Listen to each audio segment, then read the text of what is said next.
Looking at our world from a theological perspective. This is the Theology Central Podcast, making theology central. Good afternoon, everyone. It is Monday, May the 1st, 2023. It is currently 5 p.m. Central Time, and I'm coming to you live from the Theology Central studio, located right here in Abilene, Texas. It's a new week. It's a new month. Are you excited? Does that even matter to you? Are you like, it's Monday, it's a brand new week? Do you get all excited for a brand new week? Do you like, it's Monday, a new week of opportunities, a new week of things that are going to be good or bad, a new week of unknowns? Do you get excited when it's the first day of a new month? You're like, I got a whole month in front of me. I'm excited. I don't know where things are going.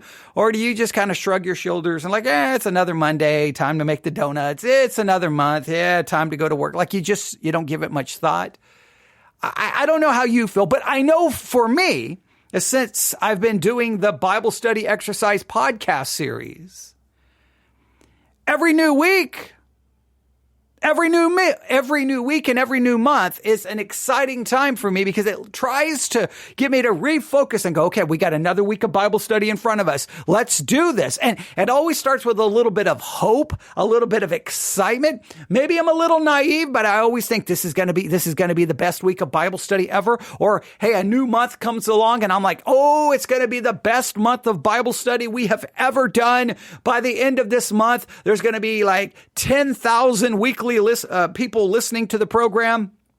It's going to be like 7,000 people participating daily. Oh, I can't wait. And well, a lot of times it doesn't quite end that way, but I always think it's going to. But it's a new week. It's a new month.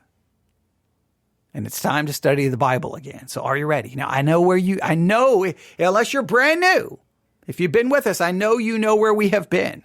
We've been working on the subject of temptation, and you should know where we are going. We're going to continue to work on the subject of temptation for the next couple of weeks. We will, before we know it, this series will be over and we'll be on to a new Bible study exercise. I hope you enjoy it. I hope you are benefiting from it. I hope you're benefiting from the curriculum. We haven't made a lot of references to the curriculum, but I hope you are using it, reading it. And as always, if you're brand new, just email me, newsif@yahoo.com, newsif@yahoo.com. Simply say I would like access to the curriculum. I send you a link. You go to the link. You sign up. You email me back and say, I've signed up. Here's the name I use. I go find your name and I'm like, assign all of the curriculum. Here's the daily discipleship guide. Here's the adult study guide, right here. And so I assign all of the curriculum and then it's all yours to use. And the only reason I'm really reminding you is I got a notification today, that we were charged for the brand new month. So we have to pay a monthly subscription, but I think it's worth paying the monthly subscription to try to provide curriculum into the hands of people that they can benefit from it to supplement what we're doing here. So please use the curriculum, all right? And please use the curriculum. And also don't forget the PDF file that we've attached to a number of these episodes on temptation that gives you, how a lot of people in church history have viewed temptation. I think it goes from around 1600, 1615, 1620 to almost up to 1900, somewhere in the 1800s. A lot of very important people in church history and things that they have written on temptation. So please utilize that. I will try to remember to attach the PDF file to this episode. I forget frequently, but I will try to do that. All right. With all of that said, are you ready? We have a brand new week in front of us. Okay. Now, this week is going to be one of those weeks where we're going to do a little looking back and a little bit of moving forward. But even our moving forward is going to be kind of looking back if you've been listening to my instructions carefully. Because last week I told you Deuteronomy chapter 6 and Matthew chapter 4. In fact, I've been telling you Matthew chapter 4 now week after week after week. And remember what I always tell you. Remember class, remember students. All right. It's one of those things. Sometimes I had military instructors when I was in certain military schools. They would kind of like pound their foot, right? when they were instructing, and that was basically a clue, you better remember this. Okay, well, I don't know what to do. I could pound my foot, I could hit the table, I could smack my hand, but when I tell you, here's the text, I've been begging and pleading with you from the very first Bible study exercise, and it will go on all the way until the last one I ever do. Please read and read and read the text, live in it, breathe it, feed upon it, think upon it, meditate on it, read it, read it, read it, read it. And if you don't have time to read it, get a Bible app and just let it read it to you over and over and over and over and over. The more you live in it, the more you see of it. The more you see of it, the more accurate your observations become. The more accurate your observation, the better chance you have of coming anywhere close to an accurate interpretation. There can be no correct interpretation without correct observation, but you cannot have correct observation until you spend much time observing. Okay, wasn't that deep? All right, so please. But if you've been doing that, this is going to be a weird week, right? This is going to be a weird week because we're looking back, but we're looking forward, but we're still going to be in Deuteronomy 6 and Matthew chapter 4. Did you not know? Did you know that? If you looked at the curriculum, you should know that. All right, so here we go. This week, starting Monday, May the 1st, moving forward, I want you looking at the following sections of Scripture specifically. Are you ready? Deuteronomy chapter 6, specifically verse 10 to 15. Deuteronomy chapter 6, verses 10 through 15. And Matthew chapter 4, verses 8 through 11. In some ways it's looking back, but in other ways it's moving forward. But specifically, just look at those sections. Now, the curriculum wants you to look at a specific kind of temptation. I'm not going to tell you what that is. If you've looked at the curriculum, that's perfectly okay. If you haven't looked at the curriculum, do not look at the curriculum until you've read Deuteronomy 6, 10 through 15, and Matthew 4, 8 through 11, 5 times each. If you haven't read them both 5 times, do not look at the curriculum, right? This is Bible study. This is not looking at what other people have studied, all right? Deuteronomy chapter 6, 10 through 15, Matthew 4, 8 through 11, read them both 5 times, please, please, please. Then go look at the curriculum if you want to, and you'll see that they've got a certain temptation they want to focus on, right? You got that? That gets you a good start this week. Right? I know, not always, but every once in a while, either someone will say this to me in person or I'll get an email. And it always is more like, well, I mean, I read it. Almost like, well, how many more times do you want me to read it? And I'm always blown away by that because many Christians have this weird mindset. You read it once or twice and you understand it. And that's just ridiculous. You can read it 1,000 times. I don't think we can ever truly grasp the depth and all the things that are there. The more we live in it, the more we see. The more we see, the better we observe. The better we observe, the better we interpret. So please, 5 times each. Deuteronomy 6, 10 through 15, and Matthew 4, 8 through 11. Now, someone's going to be really, try to be all wise and smart. They're going to be like, well, I spent all last week reading Deuteronomy 6 and Matthew 4. Why am I going to do it again? Because that's what we're studying. Okay? All right. So, no talking back. All right. Deuteronomy 6, 10 through 15, Matthew 4, 8 through 11. All right. You got that? Now, that's your first assignment for this week. Simple, straightforward. You have 2 more assignments that you need to work on. This takes us back to Exodus chapter 17. And if you listen to yesterday's message that I preached at Victory Baptist Church, things didn't go quite as planned because I was going to dedicate Sunday school, Sunday morning, and Sunday night all to Deuteronomy 6 and Matthew 4, which would have led us to Exodus 17. So Exodus 17, Deuteronomy 6, and Matthew 4, you only got just one message, and the other 2 were dedicated to the Song of Solomon. I apologize, that plans sometimes change, but I need you to go back to Exodus chapter 17. I know what you're saying. Wait a minute.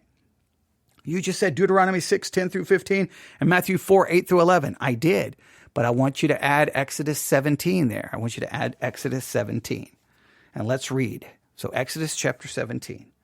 So your first assignment is Deuteronomy 6, 5 through 15. Deuteronomy 6, 10 through 15. And Matthew 4, 8 through 11. Read it, read it, read it, read it, read it, read it, read it, read it, read it, read it, read it, read it, read it, right? After you've read them both 5 times, you can go look at the curriculum. Got that? The next thing I need you to do is turn to Exodus chapter 17. I need you to read Exodus chapter 17, verses 1 through 7. I keep saying Deuteronomy. Exodus chapter 17, 1 through 7. Exodus 17, 1 through 7. I need you to read that 5 times. So you're going to be reading Deuteronomy 6, 10 through 15 5 times. Matthew 4, 8 through 11 5 times. Exodus chapter 17, 1 through 7 5 times. And then, of course, you can look at the curriculum, Unit 2, Session 4, after you've done all of that. Now, if you don't read, you don't have to read Exodus 17 first before you look at the curriculum, but you must read Deuteronomy 6, 10 through 15 and Matthew 4, 8 through 11 before you look at the curriculum. Or I don't know what's going to happen. Something's going to happen, right? I would challenge you to probably read Deuteronomy 6, 10 through 15, Matthew 4, 8 through 11, 5 times each, and Exodus 17 5 times, 1 through 7, before you look at the curriculum. I think it'll give you some extra time in Scripture and Scripture alone. All right? Now, let's go to Exodus 17. I'm not going to preach my sermon from tomorrow, but I'm going to give you some homework. Here we go. Exodus 17, verse 1. And all the congregation of the children of Israel journeyed from the wilderness of Sin after their journeys, according to the commandments of the Lord, and pitched in Rephidim. And there was no water for the people to drink. Wherefore the people did chide with Moses and said, Give us water that we may drink. And Moses said unto them, Why chide ye with me? Wherefore do ye tempt the Lord? This is a very significant assignment, all right? We've been talking about temptation now week after week after week, right? For at least 4 weeks, for a minimum of 4 weeks, we've been talking about temptation. We've looked at it from so many different perspectives. But yesterday, I really tried to emphasize that in a roundabout way, the whole thing has been flipped. Instead of looking at us being tempted, now we have to look at how we tempt God. Now, the King James says tempt, others say test. I need you to write out a practical, workable, clear definition of what it means to tempt/test God. I need you to write out in very clear language, very clear, precise, practical language that you could give to anyone. If someone says, if they were reading the Bible, wait a minute, what does it mean to tempt or test God? What does that mean? How do I tempt or test God? I need you to write down exactly what it means so that anyone could look at their life and go, oh, wow, I've been tempting and I've been testing God. I've been tempting and testing God over and over and over and over again. And here are the 3 major ways I'm doing so currently. I need that definition to be very clear, very precise. What does it mean to tempt and test God? And when you write out your definition, please send it to me, newsif@yahoo.com. Here's what I'm going to allow you to do. All right. I want you to try to work out your own definition. And you say, how do I do this? Well, look at Exodus 17. Look at any cross references where it talks about people tempting or testing God. Find every cross reference. Read every reference about tempting or testing God. Look at it, put them all together and write out the best definition you can. Then stop, and then I want you to you can look up 5 sources. You can look up dictionary, encyclopedia, you can look up commentaries, you can listen to sermons.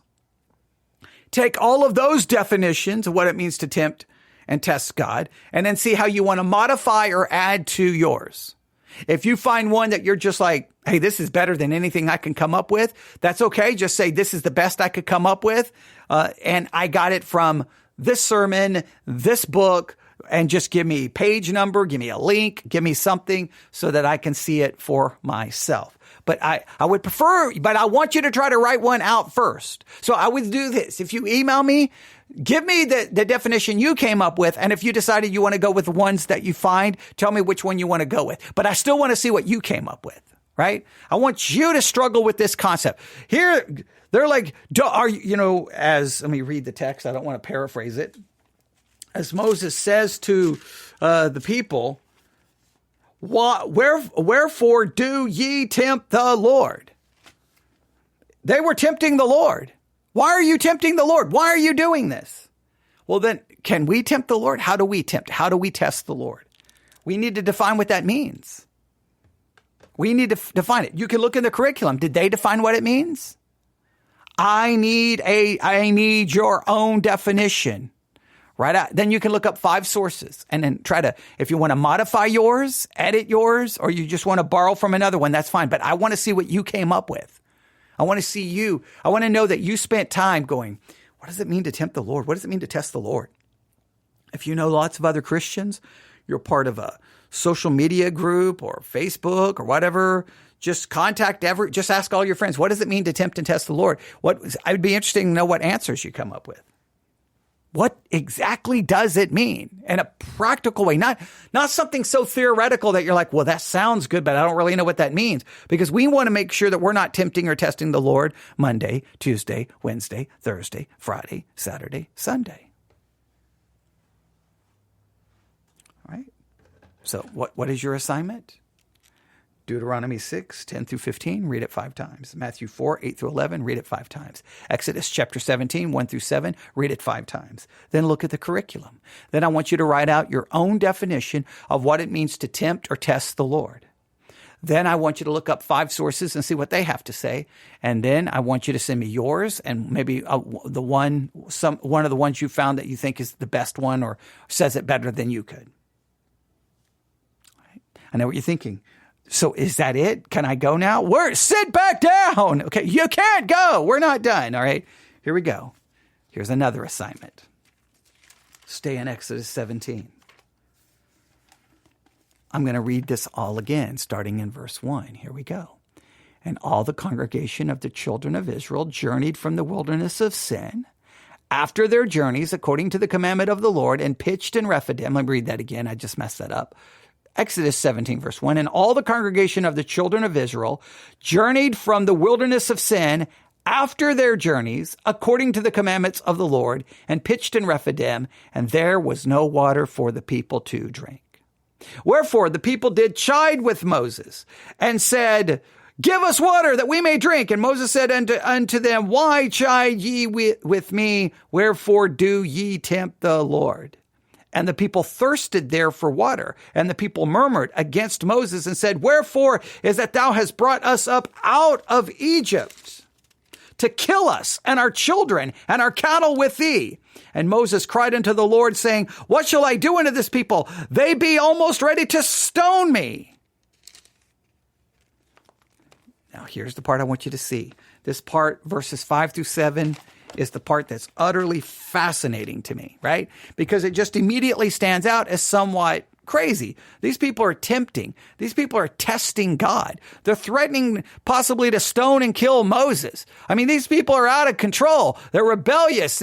What's wrong with these individuals? But then look what God does. Look at Exodus 17:5. And the Lord said unto Moses, go on before the people, take with thee of the elders of Israel and thy rod, wherewith thou smotest the river, take in thine hand and go, behold, I will stand before thee there upon the rock in Horeb, and thou shalt smite the rock, and there shall come water out of it, and the people may drink. And Moses did so in the sight of the elders of Israel. And he called the name of the place Massah and Meribah, because of the chiding of the children of Israel, and because they tempted the Lord, saying, is the Lord among us or not? I didn't read that yesterday, but you may want to, when you're trying to define what it means to tempt or test the Lord, may give you a little insight right there. But I'm not trying to help you. I'm not trying to help you. But notice what happens. This story is so fascinating to me. The people are tempting and testing God. They're threatening to kill Moses. This seems to show a lack of faith. It seems to show rebellion. It seems to show, a very sinful and ungodly attitude. And then God turns around and literally gives them what they are demanding. literally gives them what they want. You could almost argue, like on one hand, if you wanted to be very cynical, tempt and test the Lord and you'll get exactly what you want. Hey, we're tempting and testing God because there's no water and we want water now. And then they get the water right almost immediately, almost instantaneously. In fact, you could argue tempting and testing God works better than prayer. So in that way, the story seems odd to me. Like, why? You think because you're almost waiting for judgment. You're waiting for judgment's getting ready to happen. They're getting ready to be smitten. They're getting ready to be judged. And then God's like, no, Moses, take your staff, take your rod, smite the rock. And then water comes out. And you're like, that seems weird. That seems odd. And I put forth a hypothesis yesterday. I put forth the hypothesis that if you look in the New Testament, the rock points to Christ. That seems to be clear in the New Testament. If you didn't hear yesterday, here's your assignment. Find New Testament references that reference Christ as the rock. Right? There may only be one, may only be two. You can tell me how many. Right? We looked at one yesterday. I'm not going to mention it. It's in the New Testament. I was going to give clues. I'm not going to give any clues. Find it, right? Look at that passage where Jesus is referenced as the rock. Look at it carefully and then consider, well, if Jesus is the rock, obviously this is a historical narrative. Moses is literally striking the rock, meaning if Jesus is the rock therefore it's a physical rock, but it obviously pictures Christ. So here are people who are sinful, who are ungodly, who deserve judgment, but instead of them being smitten, Christ is struck. And then water flows from him. I'm a sinner. Christ is smitten on my behalf, and from him is living water, everlasting water. And if I drink of that, I will never thirst again because it's eternal salvation. Is this a picture in a roundabout way? I know it's a historical narrative, but based off, I almost gave away the book. Based off the New Testament referring to Christ as the rock, do you think it's an accurate thing to say, wow, this is maybe a picture here? The people deserve judgment, but instead of judgment, they're not smitten. The rock is smitten. From the rock comes water. They drink and they live. I deserve judgment. I'm not smitten. God strikes his own son, smites his own son, and from his son flows water, living water, brings me to eternal salvation, gives me eternal salvation. I'll never thirst again, washes away my sin. I want you to just meditate and think about that possible way of looking at it. And I want you to see if you can flesh it out a little bit more. Can you flesh it? Can you clean that up a little bit? Are there other references that you would be like, if Christ is the rock, right? Well, first of all, you got to establish Christ as the rock and then just see, do you feel that works here? Because, I'm expecting after they're testing and tempting God, I'm expecting judgment. And it seems like, at least me, Moses smites the rock. Now, is there any significance that it's in Horeb? Is there any significance? I want you to just work that. I want you to just run with it. I know that's not advancing. I know you're like, we're in Deuteronomy 6 and Matthew 4, but remember, Deuteronomy 6 led us back to Exodus 17. So we can't just ignore this, right? Here's the people tempting and testing God. And I don't know about you, because I always try to read the Bible like I'm reading it for the first time. I try to forget, I try to read it like I'm reading a novel or something. And I'm sitting there like, oh, they're in trouble. Okay. Oh no.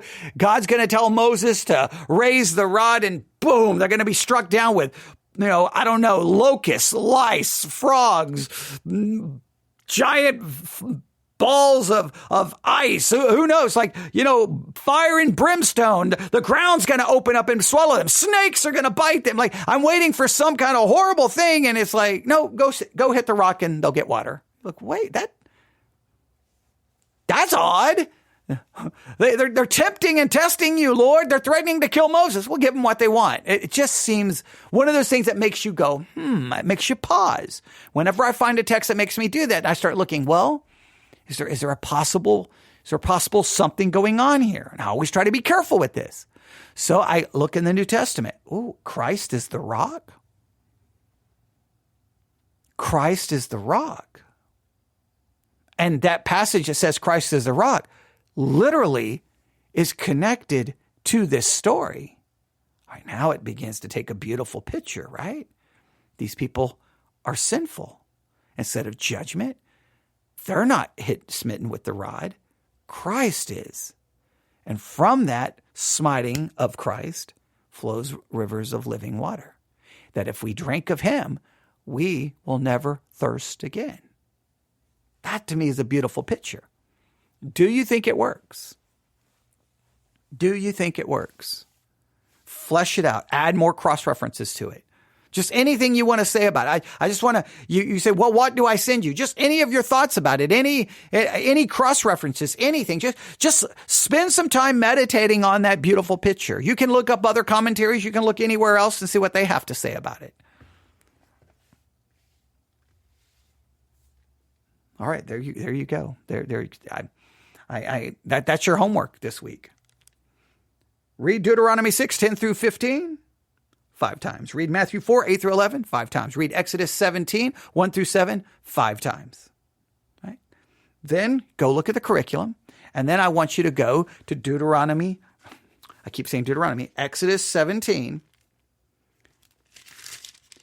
5 through 7. I want you to look at that story carefully.